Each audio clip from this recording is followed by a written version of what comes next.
Ouais, tu vois, hein, c'est toujours pareil, hein.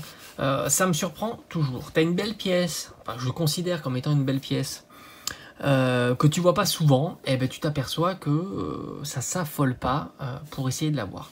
On va parler du coffret qui est ici. Alors il est rangé dans mon armoire. J'ai eu la flemme de le ressortir. C'est le coffret Mentally Edeoxys GX. Moi je trouve que c'est une belle pièce en scellé.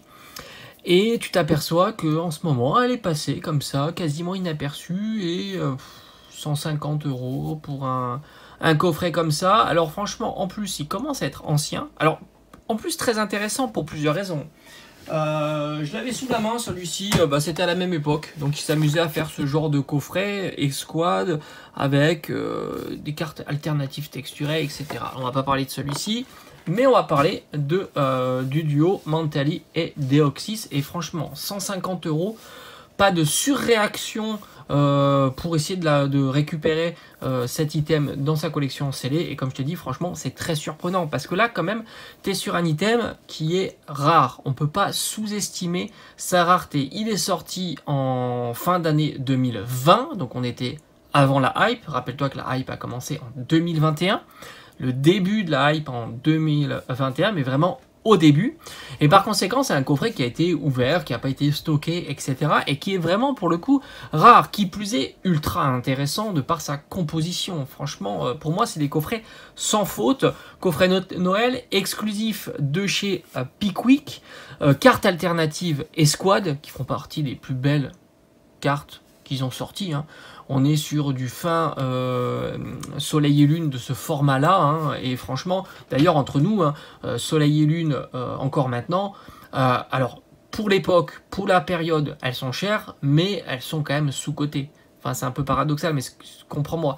Comparativement à certaines alternatives de Soleil et Lune, par rapport à la quantité disponible et donc les beaux états et leur prix, je trouve quand même que elles sont sous-cotées si tu les compares à celles d'épée et bouclier. Maintenant, on est dans une période difficile et c'est vrai qu'elles passent un petit peu inaperçues.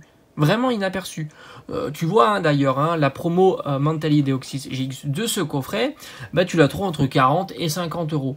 Franchement, pour une carte comme ça, j'ai envie de dire 40 à 50 €, c'est le prix d'une alternative, je dirais pas basique, parce qu'elles sont plutôt entre 20 et 30 € les basiques, mais quasiment basiques de épée et bouclier, et souvent d'un Pokémon qui est pas du tout populaire. Alors que là, tu as deux Pokémon ultra populaires, ce qui est assez incroyable pour cette carte-là. Mais encore une fois, ça s'explique par la période. Voilà, donc la période, elle n'est pas du tout sur les cartes Pokémon. Et ça explique aussi que le coffret, à 150 €, il est parti pas plus cher. Moi, je pensais que quand même un coffret comme ça partirait beaucoup plus cher, sachant qu'il est parfaitement scellé, qu'il est rare, qui fait partie d'une époque non hype, donc non stocké, et qui circule très très peu d'ailleurs ce coffret-là. À 150 €, je trouve que c'est plutôt une bonne affaire. Alors évidemment, il faut tout contextualiser. Et ça y joue évidemment. Si ce coffret avait été vendu certainement au pic de la hype, ça veut dire milieu fin d'année 2021, voire début d'année 2022, il serait parti certainement plus cher. Mais là, il y a un désintérêt et c'est assez intéressant de voir que même sur des items plutôt rares, il y a un gros désintérêt. Le coffret est vraiment sympa. Tu as une jumbo qui est super qualitative. Tu as la carte Esquad qui est incroyable, 40-50 €, qui à l'heure actuelle quand même, elle n'est pas surcotée, hein, loin de là.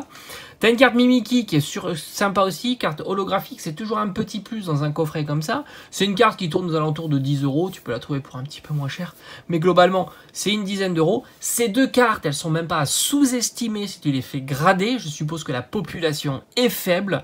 Il faudrait vérifier, c'est plutôt simple à vérifier, hein. Tu vas sur les sites les plus, ceux qui t'apportent le plus de valeur, hein, donc PSA, hein, tout simplement, sur le marché, et puis tu t'aperçois de la population de la carte. Mais à mon avis, une carte gradée au moins 9 sur cette carte-là, c'est plutôt rare.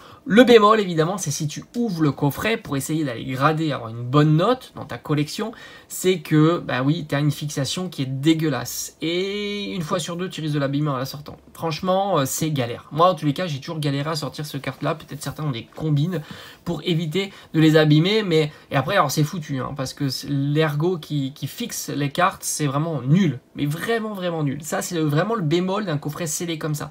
Mais encore une fois, un coffret comme ça, là, ça se conserve en scellé. C'est tellement beau et rare en plus. Sinon, ça te fait un coffret en moins. Et les séries à l'intérieur, tu me diras, eh ben, c'est pas si nul. Oui, je sais, tu as 2 ténèbres embrasées, mais en même temps, ténèbres embrasées, en scellé, ça reste un booster qui est pas commun. Tu me diras, la série est nulle à l'intérieur, mais le booster, lui, en termes de scellé, pas si nul. C'est des boosters qui valent à peu près une dizaine d'euros. Tu as du Invasion Carmin, là aussi, franchement, c'est pas foufou pour Soleil et Lune, mais ça reste des boosters qui sont pas communs non plus, c'est pas du épée bouclier. Et enfin, tu as du épée bouclier de deuxième partie de bloc, hein, évidemment. Tu as un booster Éclipse Cosmique, qui est un booster très populaire, dont la série est incroyable. Et franchement, si on arrive à sortir de cette période-là, moi je suis persuadé qu'Éclipse Cosmique, Duo Choc, Alliance Infaillible et je sais plus, il y en a toujours un autre que j'oublie, vont surperformer. J'en suis absolument sûr, mais il faut sortir de cette période et comme je te dis, l'année 2024 sera une année charnière. Peut-être que ça va s'installer durablement ou alors ça va se retourner. Le pire, ça serait d'être plat. Ça serait vraiment difficile parce qu'on n'aurait plus d'informations. Et c'est ça qui est assez compliqué. S'il ne se passe rien, on n'a plus d'informations pour essayer de comprendre un petit peu ce qu'il se passe et de savoir si un jour ça peut ou pas se retourner. Et le coffret qui part pas très très cher, c'est un bon signal qui fait qu'on est toujours dans ce système baissier. Donc au final, tu as quand même une magnifique carte escouade avec un potentiel de dingo. Une carte Mimikyu qui a aussi un beau potentiel. Tu as 4 boosters, dont un qui est quand même super cool. 2 qui est pas si mauvais en termes de collection scellée. Et puis l'Invasion Carmin qui est basique aussi, mais qui est pas si nul non plus. Et pourtant, ce coffret vaut pas plus de 150 €. Voilà. Donc je suis surpris. Tu es quand même sur un coffret qui est en notation rareté plutôt élevée. Mais c'est la tendance, c'est comme ça. C'est un coffret qui ne passe pas souvent et qui malheureusement pâtit de la période. Hein. À voir en tous les cas si ce coffret continue lorsqu'il passe. Alors évidemment, moi je pense que les vendeurs ne voudront pas le vendre en dessous de 150 €, voire même, je ne pensais pas qu'il partirait à ce prix-là, donc pensant même le vendeur le vendre plus cher. Mais maintenant, il y aura peut-être des prix en achat immédiat, et ce qui... Voilà, si tu as envie de l'avoir dans ta collection, tu es obligé de mettre le prix. Et ça ne veut pas dire que c'est le prix de l'item en fait. C'est ça qui est aussi trompeur. C'est pas parce qu'il y a une vente qui a été réalisée à 200 ou 300 € sur un item comme ça que c'est forcément son prix. Là, c'est peut-être une personne qui le désire fortement dans sa collection et qui voilà, se fait plaisir en l'achetant, même s'il est plus cher que ce qu'il pourrait être. C'est aussi ça. Alors que le fait que maintenant il y a un désintérêt sur pas mal d'items Pokémon, le fait de mettre en enchère c'est plus risqué. Sur des items d'exception ça peut être très positif, mais sur des items, et pourtant je pensais que celui-ci est un item d'exception, comme quoi on peut vraiment se planter et être toujours surpris, et ben c'est ce qui explique que ça monte pas si fort que ça. Et franchement 150 €, même si certains diront qu'il est nul, moi je trouve que c'est un très très beau coffret et qui au final je pensais avoir beaucoup plus de potentiel que ça. Donc à voir, on va le suivre un petit peu, j'aime bien suivre comme ça différents items et puis voir un petit peu leur évolution. Mais encore une fois, je suis surpris. Très beau item de scellé. Je sais pas si toi tu le trouves sympa, mais moi je trouve qu'il fait partie des plus beaux coffrets qui sont sortis. Allez, je te dis à bientôt.